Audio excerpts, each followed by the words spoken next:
হিন্দু রাষ্ট্র করবে। ওদের যদি গাড়ে ক্ষমতা আছে তাহলে এটা হিন্দু রাষ্ট্র করে দেখাও কত ক্ষমতা আছে।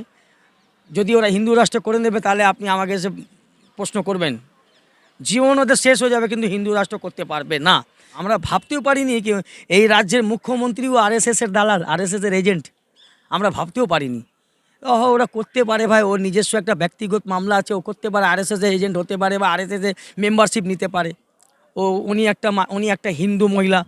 ওরা তো এই চক্রান্ত 1992 সাল থেকেই করে আসে, যেটা 1992 সাল থেকে আরও একটু বেশি করে হচ্ছে। কারণ ওরা বাবরি মসজিদ ভেঙে দিল, বাবরি মসজিদ ভেঙে দিয়ে ওদের সাহসটা আরও বেড়ে গেল। আর যেই আরএসএসটাকে ব্যান করা হয়েছিল, সেই আরএসএস ওই বাবরি মসজিদ ভেঙে দেওয়ার পর আরও বুক চওড়া করে এই ভারতবর্ষে উপরে এলো। এবার ওরা দেখছে কি কোন কোন শাখায় আমরা জমতে পারবো, কোন কোন শাখা জমতে পারবো না, তাকে নিয়ে ওরা বিকল্প তৈরি করলো। বিকল্প তৈরি করতে করতে ওরা যে পুরো ভারতবর্ষে যত বড় বড় স্টেট আছে, মানে উত্তরপ্রদেশ থেকে নিয়ে, বিহার থেকে নিয়ে, উড়িষ্যা, তারপরে এই লাস্টের দিকে আমাদের এই পশ্চিম বাংলায় এসে এরা পশ্চিম বাংলাতে এরা নিজের পাটাকে জমাতে চাইছে। তো এটা কি করে জমাবে, তার ওই একটা চক্রান্ত। এই যে ব্রিগেডতে যে লক্ষ্যকণ্ঠ, যে এই যে আমাদের যে এই গীতা পাঠ হলো, তার মধ্যে যে একটা সামান্য একটা প্যাটিসালা রিজাবুলকে আর এই যে শ্যামলকে মারা হলো। তো একটু আগে আমার একটা দাদা বলে, একটা আইনজীবী বলে গেলেন কি খুব ভালো প্রশ্ন তোমরা করেছে, রিজাবুলের নাম তো সবাই শুনছে, রিজাবুলের ভিডিও পর্যন্ত সবাই দেখেছে, কিন্তু শ্যামলের বিষয় কেউ বলছে না। তো এরা একটা কথা বলে গেলে গরিবদেরকে এরা ধ্বংস করতে চাইছে, গরিব থেকে আরও নিচে নামাতে চাইছে। কিন্তু এটা যে একটা কথা বলে গেলে ইউপিএ গভর্নমেন্টের সময় বা কংগ্রেসের সময় একটা স্লোগান চলেছিল কি গরিবি হটাও। কংগ্রেসের সময় এটা চলেছিল, আমরা যেহেতু আমার ছোটোবেলা থেকে আমাদের দাদু আমাদের বাবার কাছ থেকে শুনে এলাম।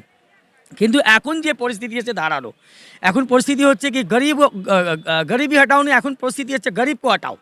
তো তাকে কি করে হাঁটাবে, তার হচ্ছে এটা, কখনো একটা প্যাটিসালাকে মারছে, কখনো একটা গৌরক্ষকরা এসে মম লিচিং করছে, কখনো 1 লাখকে মেরে দিচ্ছে, কখনো আরও এই গরুর মাংস নামে, গরু প্রচারের নামে কত কত মুসলমানদেরকে মেরে দিল।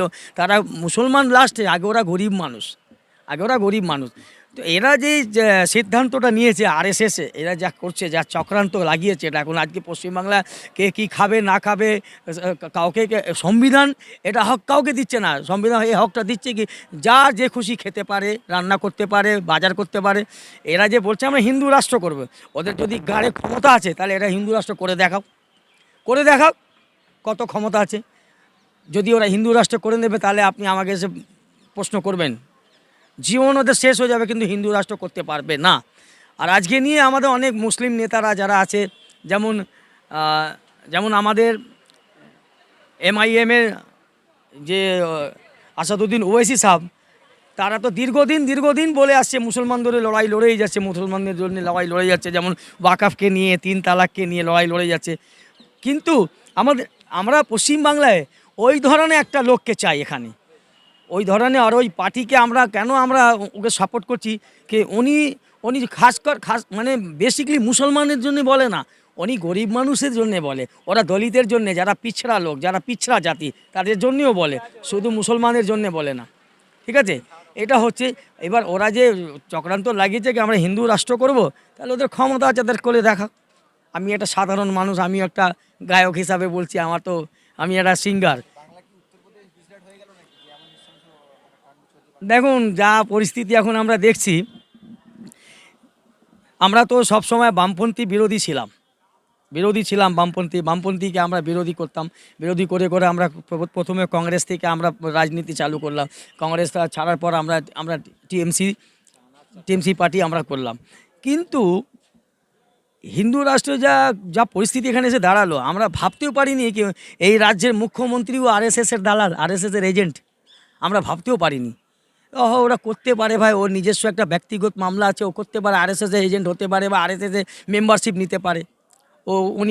উনি একটা হিন্দু মহিলা, উনি হয়তো নিতে পারে, আর নিজের একটা ধর্ম অনুযায়ী নিতে পারে। কিন্তু এটা যা সিপিএমের সময়, আমি যে সত্যি কথা বলতে গেলে কারো আমার ভয় লাগে না, কারো আল্লাহ ছাড়া কারো কাছ থেকে আমি ভয় করি না।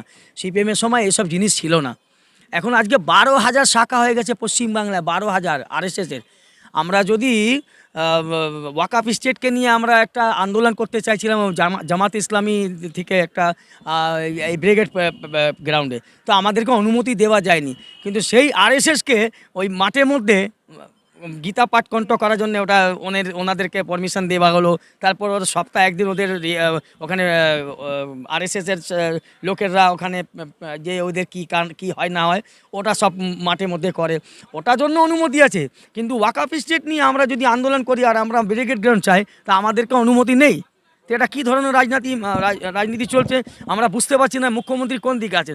একদিকে মুখ্যমন্ত্রী মুখে কাপড় দিয়ে মানে আঁচল দিয়ে দোয়া করতে বসেন, একদিকে মুখ্যমন্ত্রী দোয়া করতে বসছেন, একদিকে রোজা পাঠ করছেন, একদিকে কালমা লা ইলাহা ইল্লাল্লাহ ইনশাআল্লাহ বলে যাচ্ছেন। তো আর কতদিন আমাদেরকে বোকা বানাবেন?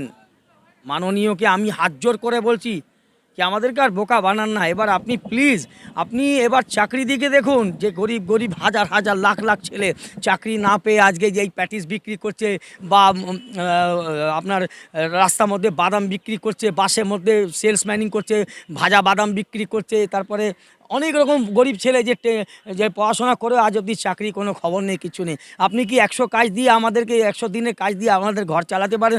আজও যদি আপনার মাধ্যমে বলছি, আজও আপনারা যদি তদন্ত করেন, তাহলে যারা 100 দিনের চাকরি করছে তারা কত বেতন পাচ্ছে, কত বেতন বাকি আছে আপনারা দেখতে পারবেন। এই শুধু ভাওতাবাজি দিয়ে বা চাকরি দিচ্ছি এই হিন্দু মুসলমান করে রাজনীতি করে আমরা আর পারবো না। তো দয়া করে আমার এই আপনাদের চ্যানেলের মাধ্যম থেকে আমি একটা হাত জোর করে বলছি, মুখ্যমন্ত্রী মাননীয় প্লিজ আপনি এবার আমাদের জন্য ভাবুন, এবং যারা শিক্ষিত ছেলে যারা চাকরি পাচ্ছে না, যারা গরিব ছেলে তাদেরকে দেখুন। এটাই বলে আমি আমার বক্তব্য শেষ করছি। জয় ভীম, জয় হিন্দ,